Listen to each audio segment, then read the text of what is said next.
जिस मट्टी पर मेरे नबी आराम से गुंबदे खजरा का वो गुंबदे खजरा का वो हिस्सा जिस हिस्से पे मेरे मुस्तफ़ा महबूबे खुदा आराम कर रहे हैं, तमाम अकाईद के उलमा, तमाम मसलक के मुफस्सिरीन लिखते हैं कि वो जगह जहां मुस्तफ़ा आराम कर रहे हैं वो जगह सिर्फ खाने काबा से अफजल नहीं, मस्जिद अक्सा से अफजल नहीं है, बैते हराम से अफजल नहीं है, सिदरा से अफजल नहीं है, बल्कि बाज़ उलमा ने ये भी लिखा है कि वो अर्श आज़म से भी अफजल है। महबूब की निस्बत जगह को कहां से कहां पहुंचा रही है। अब जरा गौर करो कि निस्बत महबूब से हुआ। अब ये खित्ते अर्ज़ी जिस पर मुस्तफ़ा आराम फरमा हो वो अर्श के ऊपर चला गया, अर्श से भी बुलंद हो गया। अब एक मट्टी তোমাদেরকে যদি এই ওয়াচটি ভালো লাগে তাহলে সাবস্ক্রাইব করে নাও एक मट्टी তার वो পরের जिस পার্টের बच्चा জন্য।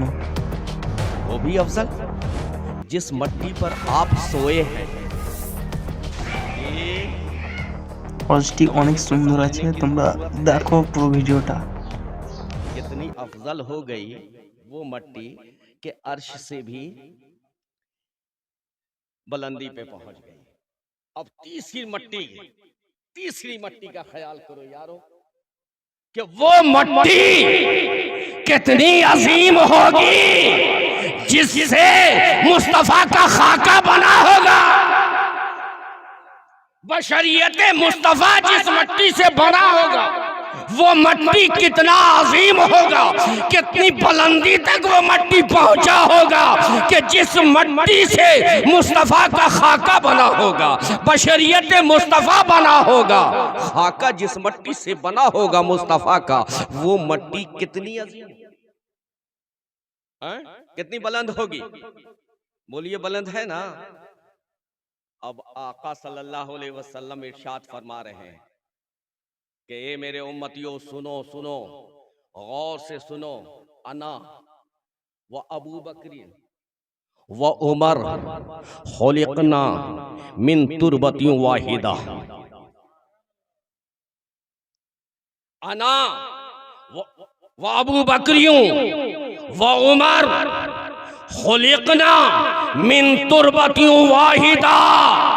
याद रखना जिस मट्टी से मेरा खाका बना है उसी मट्टी से अबू बकर बने हैं, उसी मट्टी से उमर बने हैं। पता ये चला कि जो मुस्तफा की मट्टी थी उसी मट्टी से अबू बकर को भी बनाया गया है, उसी मट्टी से उमर को भी बनाया गया है। अब ये मट्टी है कैसी? आपने सुना होगा ना कि जहां का खमीर वहीं पहुंचता है। जी मेरे आका की एक हदीस सुन लो।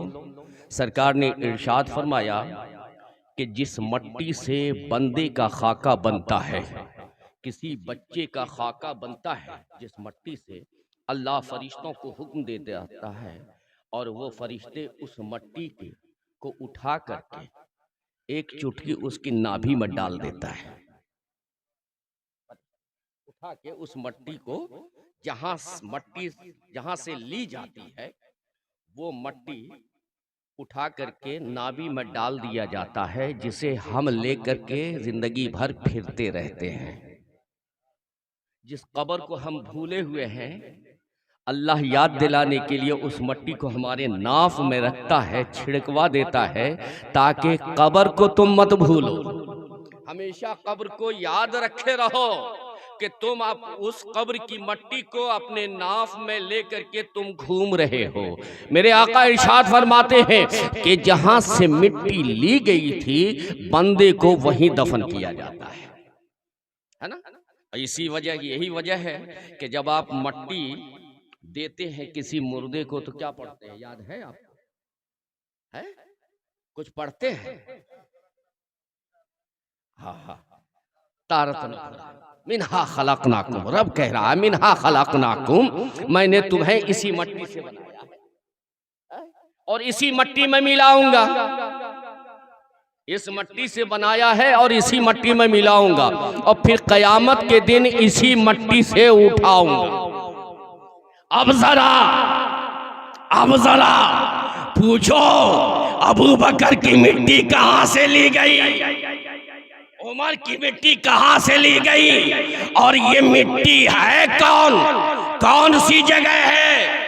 तो सुनो, मुस्तफा जाने रहमत इरशाद फरमाते हैं, वमा बैना बैती व मिंबरी रौज़तुम मिन रियादिल जन्नह। ये वो मट्टी है, ये वो खित्ता है।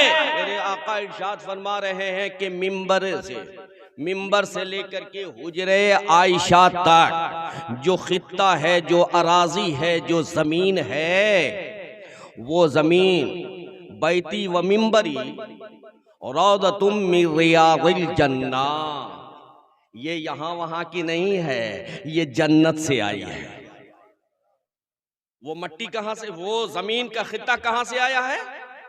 बोलिए, जन्नत से आया है। तमाम मुफस्सिरीन किराम कहते हैं कि ये मिसल नहीं है, हकीकत है कि वो वाकई जन्नत से वो खित्ता उठा कर ला करके यहाँ रखा गया है, जो हुजरे आयशा से लेकर के मिंबरे रसूल तक है ना। तो वो मिंबर से लेकर हुजरे आयशा तक का खित्ता कौन सा है? बोलो, रियाजुल जन्नह जिसे कहते हैं। हर हाजी जाते हैं वहां पे, है ना, 2 रकात नफल नमाज भी अदा करते हैं, ठीक है।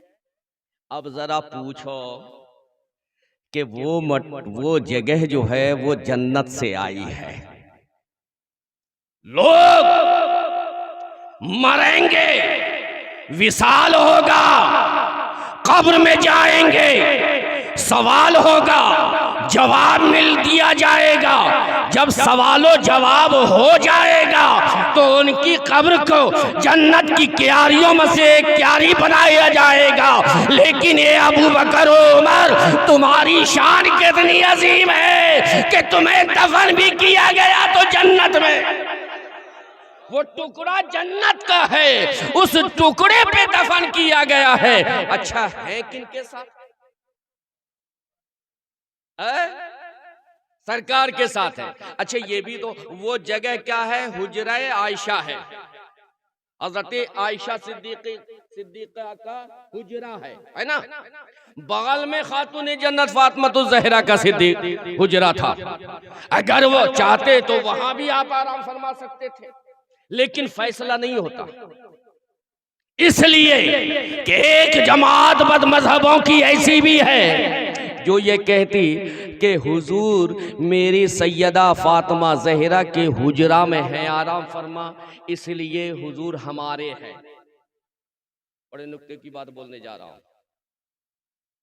हुजूर हमारे हैं इसलिए कि उनके साथ जो है सैयदा फातिमा आराम फरमा है। लेकिन रब ने इरशाद फरमाया, रब ने ये चाहा कि महबूब अगर वहां आप जाओगे तो फैसला ना होगा, इसलिए अपने यारों को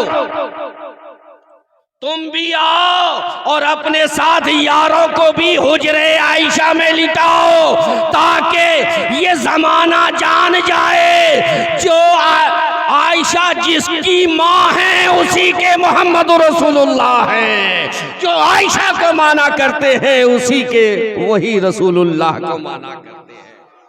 अच्छा एक बात बताओ, हजरत उस्मान गनी कहाँ दफन है? जन्नतुल बकी में। मौला अली कहाँ है? नजफ अशरफ में है। अब अगर हो सकता था मौला अली को अगर हुजूर अपने साथ लिटाते तो वो जमात ये कहती कि अली के साथ मुस्तफ़ा लेटे हैं, अली हमारे हैं तो मुस्तफ़ा भी हमारे हैं। लेकिन सरकार ने इसका खात्मा कर दिया, कहा ना मैं अबू बकर उमर के साथ लेटूंगा, अपने साथ अबू बकर को लाऊंगा, उमर को लाऊंगा, इसलिए कि जो अबू बकर का होगा वही मुस्तफ़ा का, जो उमर का होगा वही मुस्तफ़ा का होगा, जो मेरे अबू बकर का वफादार होगा वही मेरा वफादार।